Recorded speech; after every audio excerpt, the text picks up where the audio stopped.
जय श्री राम बच्चों। सरस्वती क्लासेस की हिंदी की कक्षा में मैं अंजलि तिवारी आप सभी का बहुत बहुत स्वागत एवं अभिनंदन करती हूँ। बच्चों, आज मैं आप लोगों के लिए उत्प्रेक्षा अलंकार का टॉपिक लेकर आई हूँ। आइए समझते हैं उत्प्रेक्षा अलंकार क्या है और क्या उपयोगिता है उत्प्रेक्षा अलंकार की काव्य शास्त्र में, और साथ में हम उत्प्रेक्षा अलंकार के कुछ उदाहरणों को भी इसी कक्षा में जानेंगे। तो आइए देखते हैं उत्प्रेक्षा अलंकार क्या है। उत्प्रेक्षा अलंकार जो कि बच्चों अर्था अलंकार का तीसरा अलंकार है। कक्षा 10 के सिलेबस में 3 अलंकार समावेशित है, जिनमें पहला अलंकार है उपमा अलंकार, दूसरा रूपक अलंकार और तीसरा उत्प्रेक्षा अलंकार। तो आज अर्थालंकार का अंतिम अलंकार यानी उत्प्रेक्षा अलंकार देखेंगे। जो प्रमुख अलंकार है अर्थालंकारों में, दो के विषय में हम आपसे चर्चा कर चुके हैं, तीसरा आपका है उत्प्रेक्षा अलंकार। तो सबसे पहले उत्प्रेक्षा का मतलब होता है बच्चों कल्पना, यानी कल्पना करना, संभावना करना किसी चीज की। तो परिभाषा इसकी क्या है? जहां उपमेय में उपमान की संभावना या कल्पना की जाए वहां उत्प्रेक्षा अलंकार होता है। यानी जहां उपमेय में उपमान की संभावना की जाए, कल्पना की जाए, यानी वास्तविकता कुछ और हो, बहुत बढ़ा चढ़ा के दिखाया जाए, वहां पे उत्प्रेक्षा अलंकार होता है। बहुत आसान परिभाषा है यहाँ पे। जहां उपमेय में उपमान की संभावना या कल्पना की जाए वहां उत्प्रेक्षा अलंकार होता है। आइए जान लेते हैं उत्प्रेक्षा अलंकार के कुछ वाचक शब्दों के विषय में, जिनसे आप पहचान करेंगे कि कोई भी पंक्ति आपको परीक्षा में दी है तो आप कैसे पहचानेंगे, क्या शब्द देखेंगे तो आप पहचान जाएंगे कि उत्प्रेक्षा अलंकार इन पंक्तियों में है। तो वो शब्द है मनु, मानव, मनव, मानव, जनु, जानो, जानव इत्यादि। यानी इन शब्दों को अगर आप कविता में देखें, किसी लाइन में देखें, तो आप अनुमान कर सकते हैं कि इन पंक्तियों में उत्प्रेक्षा अलंकार है। इससे पहले आपने उपमा अलंकार पढ़ा था, तो मैंने वहां पे वाचक शब्दों के विषय में आपको बताया था। यानी वाचक शब्द ऐसे शब्द होते हैं जिनसे आप पहचान करते हैं कि इन पंक्तियों में यही अलंकार है। जैसे उपमा अलंकार का वाचक शब्द था स, सम, सरिस, इव, सदृश, तुल्य इत्यादि मैंने आपको बताए थे उपमा अलंकार के वाचक शब्द। तो ये शब्द आप देखते थे, जैसे मुख, मयंक, सम, मंजू, मनोहर। तो सम देखते ही आप जान जाते थे कि यहाँ उपमा अलंकार है। तो वैसे आपको उत्प्रेक्षा अलंकार को भी पहचानने की एक ट्रिक है, हम माने तो वाचक शब्द उत्प्रेक्षा अलंकार का। यदि आपको वाचक शब्द उत्प्रेक्षा अलंकार के पता है तो आप कभी भी गलती नहीं करेंगे परीक्षा में अलंकार से संबंधित। तो आइए देखते हैं मनु, मानव, मनव, मानव, जन, जानो, जानव इत्यादि शब्दों को आपको याद रखना है, क्योंकि ये शब्द ही आपकी मदद करेंगे परीक्षा में अलंकारों को पहचानने में। तो आइए उदाहरण के माध्यम से जानते हैं कि उत्प्रेक्षा अलंकार क्या होता है। जैसे यहाँ पे मैंने एक उदाहरण लिया है, हरिमुख मानो मधुर मयंक। बहुत आसान उदाहरण है, हरिमुख मानो मधुर मयंक। हरिमुख यानी भगवान का मुख या मुंह हम कहें, मानो यानी उत्प्रेक्षा का मतलब ही होता है कल्पना करना।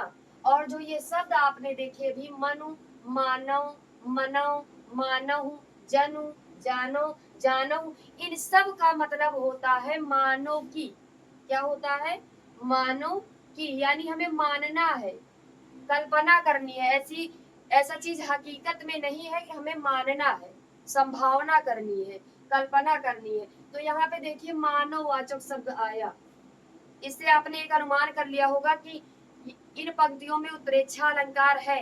आइए इसका अर्थ भी जानते हैं क्या होता है।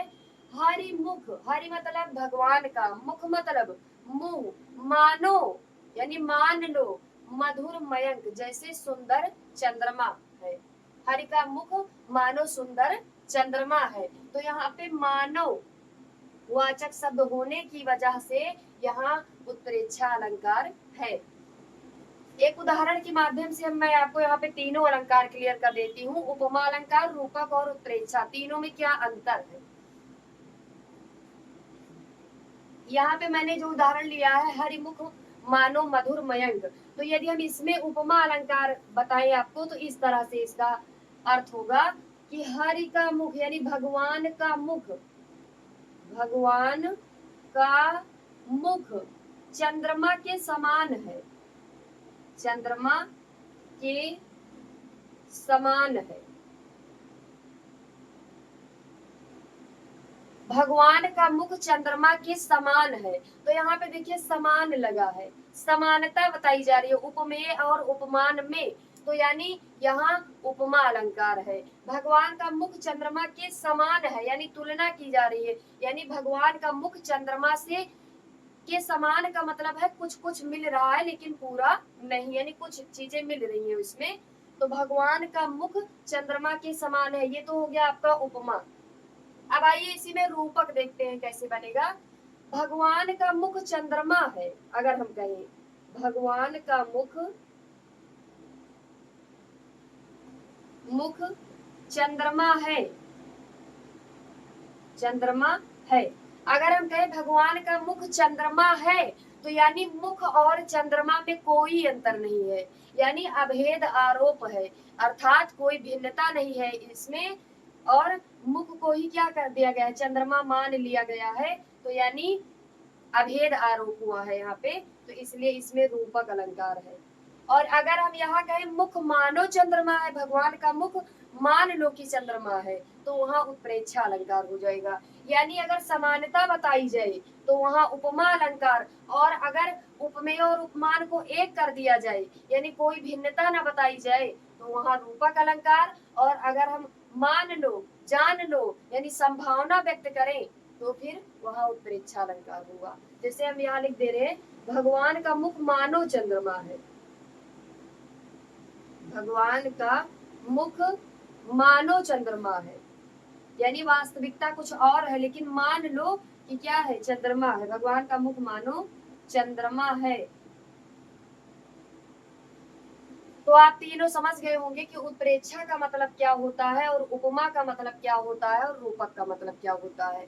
यानी उपमा में समानता बताई जाएगी और रूपक में अभेद आरोप होगा, यानी उपमेय को उपमान, उपमेय और उपमान को एक ही कर दिया जाएगा, यानी कोई अलग अलग पन्ना दिखाया जाएगा और ना ही कोई भिन्नता दिखाई जाएगी, तो वहाँ रूपक अलंकार। और यदि हम मान ले जान ले इत्यादि शब्द का प्रयोग हो, मनु मानो मानव जन जानो जानो, यानी कल्पना बताने वाले ये शब्द अगर प्रयुक्त हुए हो लाइन में तो समझ लेना वहाँ उत्प्रेक्षा अलंकार है। इसे हम क्लीन कर देते हैं बच्चों।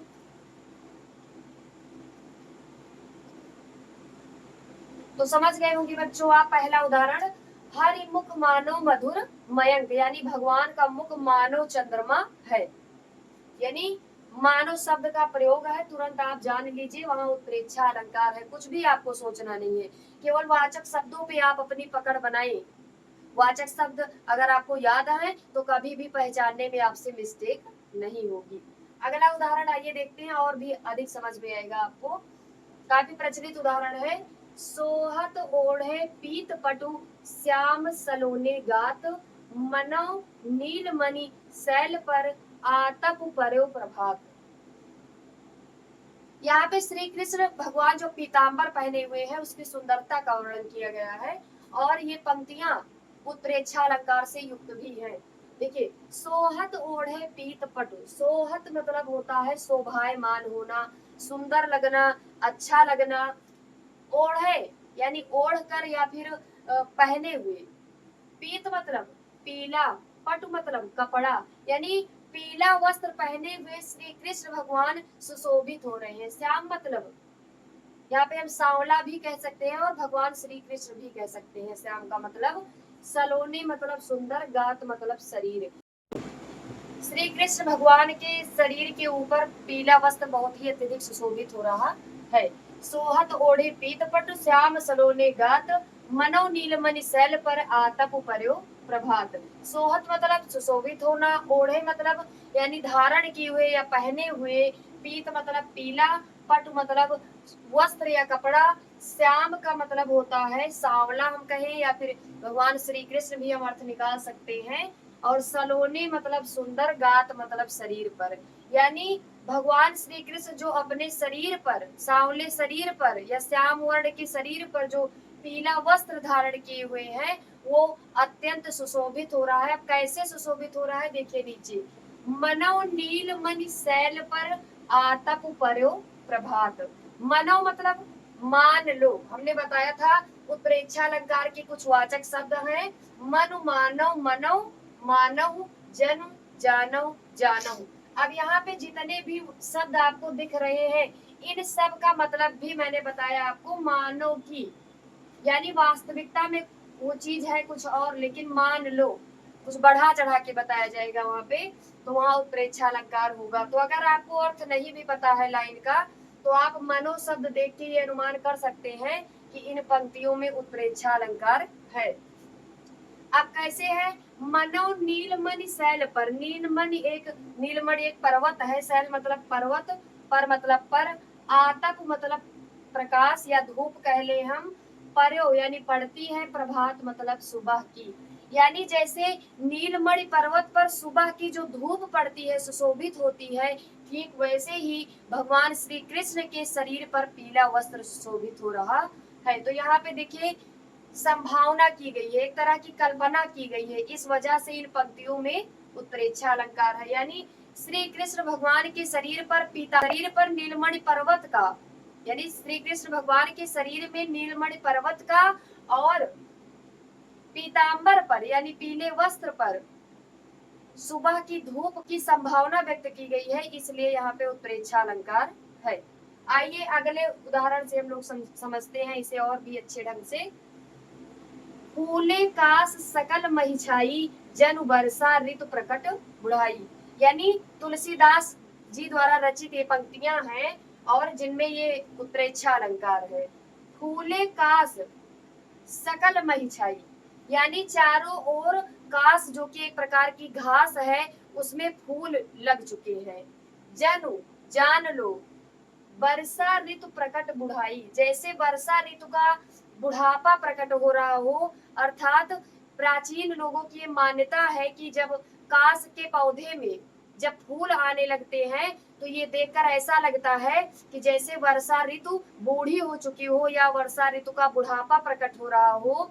कहने का मतलब ये है कि वर्षा ऋतु के समापन की बेला आ चुकी है और ठंडी की शुरुआत होने वाली है, यानी शरद ऋतु का आगमन होने वाला है।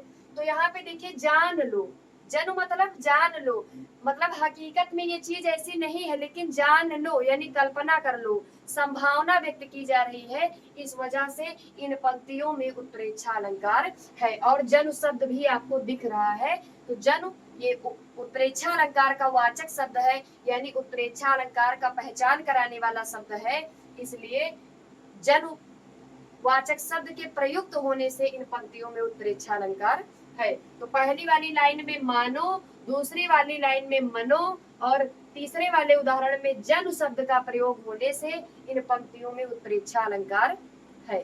तो बच्चों आशा करते हैं आपको उत्प्रेक्षा अलंकार की वीडियो पसंद आई होगी।